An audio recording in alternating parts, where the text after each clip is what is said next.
Real ఎస్టేట్లోకి 100 మంది వస్తే కేవలం 5గురు మాత్రమే టాప్లో ఉంటారు. ఎందుకో తెలుసా? మిగతా వారందరూ కస్టమర్ ఉంటేనే ఆఫీస్కి వెళ్దాం, విజిట్ ఉంటేనే సైట్కి వెళ్దాం అని ఇంట్లోనే కూర్చుంటారు. కానీ గుర్తుంచుకోండి, రియల్ ఎస్టేట్ అంటే ఇంట్లో కూర్చొని చేసే ఉద్యోగం కాదు, ఇది మార్కెట్పై చేసే యుద్ధం.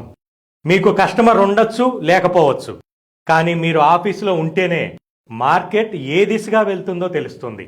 మీతో పాటు పనిచేసే మరో అసోసియేట్ కస్టమర్తో ఎలా మాట్లాడుతున్నాడో గమనించవచ్చు.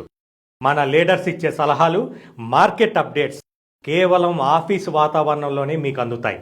ఆఫీస్ అనేది మీకు కేవలం పనిచేసే చోటు కాదు, అది మీరు రాటుదేలే శిక్షణా కేంద్రం.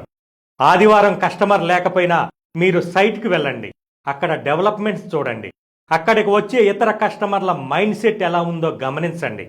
కస్టమర్ లేనప్పుడు మీరు సైట్కి వెళ్తేనే ప్రాజెక్టు మీద నమ్మకం పెరుగుతుంది.